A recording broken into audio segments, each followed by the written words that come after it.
شروع اس بات سے کروں گی کہ ہم کتنی جدوجہد کرتے ہیں نا دنیا میں کہ کسی بڑے آدمی کو اپنا دوست بنا لیں، کوئی بڑا شخص ہمارے سرکل میں ہو، ہم اس کے ساتھ اٹھیں بیٹھیں۔ احسان وہ عمل ہے جس کے ذریعے اللہ رب العزت آپ کو اپنا دوست بنا لیتے ہیں۔ تو سوچو کہ اللہ سے بڑا تو کوئی ہوتا ہی نہیں، تو اگر ہم احسان کرنے والے بن جائیں قسمت سے تو ہمارا دوست اللہ رب العزت بن جاتے ہیں، اور اللہ کا رنگ جس کو لگ جائے اس سے بہترین رنگ اس دنیا میں کوئی نہیں ہے۔ تو جب احسان کرنے کی بات آتی ہے تو جو اس کی سب سے بڑی شکل ہے وہ یہ ہے کہ اللہ نے اگر آپ کو نوازا ہے روپے پیسے سے تو آپ لوگوں کی مدد اس پیسے سے کریں سب سے پہلے، کہ ان کے کام آئے اور وہ پیسہ ان کے کام آئے۔ دوسرا جو اس کی ایک شکل ہے وہ یہ ہے کہ اللہ نے آپ کو علم دیا ہوا ہے،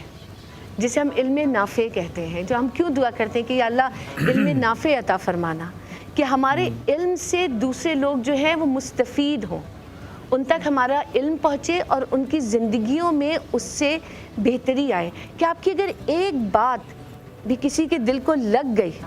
اور اس کی زندگی بدل گئی تو آپ نے اپنے پیدا ہونے کا مقصد ادا کر لیا۔ یہ تو گھر سے مسجد ہے بہت دور، چلو یوں کر لیں، گھر سے مسجد ہے بہت دور، چلو یوں کر لیں، کسی روتے ہوئے بچے کو ہنسا کر دیکھیں۔ بھائی واہ واہ واہ۔ لفظ احسان جو ہے اس کا روٹ ورڈ جو ہے وہ حسن ہے،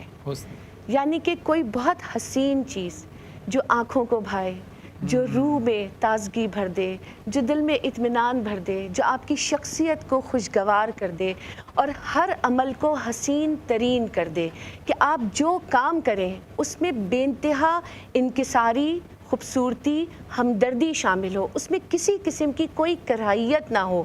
وہ نیکی کی بنیاد پہ کیا گیا ہو۔ اور کیونکہ دیکھو ہم احسان کو صرف یہ سمجھتے ہیں کہ کسی کے ساتھ کچھ اچھا کر دینا، لیکن عربی زبان میں جب لفظ احسان آتا ہے تو اس کے ساتھ وہ حسن و جمال شامل ہو جاتا ہے کہ عمل کے پیچھے آپ کی نیت کی کتنی خوبصورتی درکار ہے۔ تو احسان وہ لفظ ہے کہ آپ کا عمل تو شامل ہے لیکن اس میں آپ کی نیت کی خوبصورتی چاہیے۔ پھر احسان ایک احسان باللہ، کہ ہم جو اللہ کی طرف احسان کرتے ہیں اس کا مطلب یہ ہوتا ہے کہ ہماری ہر نیکی کی بنیاد یہ ہونی چاہیے کہ ہم اپنے رب کو راضی کریں۔ تو یہ وہ احسان ہوتے ہیں جو احسان اللہ کی طرف ہوتے ہیں، اور جو احسان بندوں کی طرف ہوتا ہے وہ یہ ہوتا ہے کہ ہمارا دامن اور ہمارے ہاتھ اللہ کے بندوں کے لیے کشادہ ہو جائیں۔ اور جیسے کہ آپ لوگ فتح مکہ کو بیان کر رہے ہیں تو فتح مکہ سے زیادہ احسان کی مثال دنیا میں نہ کبھی ملی ہے اور نہ کبھی مل سکے گی جو سرکار علیہ السلام نے وہاں رویہ اختیار کیا تھا۔ کیا جو لوگ کسی پر احسان کرتے ہیں تو اس میں جب دکھاوے کو لے کر آ جائیں تو آپ کے عمل میں اور آپ کی نیت میں جب فرق آ جائے تو اس احسان کی کیا اہمیت ہوگی؟ اس احسان کی اور ان لوگوں کی ریما یہ اہمیت ہو جاتی ہے کہ وہ اپنی نیکیاں ایک ایسی بوری میں ڈال رہے ہوتے ہیں جس میں چھید ہی چھید ہوتے ہیں، کہ وہ اوپر سے ڈالتے جاتے ہیں، وہ نیچے سے نکلتی جاتی ہیں، اور وہ بے وقوفوں کی جنت میں رہنے والے لوگ سمجھ رہے ہوتے ہیں کہ ہم نیکیاں سمیٹ رہے ہیں۔ اور اللہ رب العزت کو یہ لوگ اتنے پسند ہیں کہ حدیث مبارکہ کا مفہوم ہے کہ قیامت کے دن تو اللہ ان لوگوں کی طرف نظر بھی نہیں کریں گے کہ جو دنیا میں احسان کر کے جتاتے تھے۔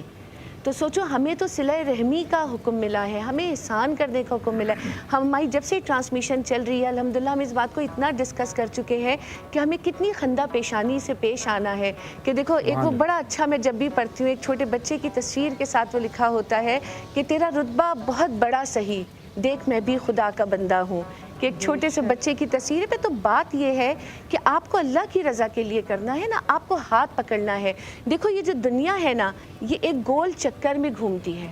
اور اس کا دنیا کا یہ قانون ہے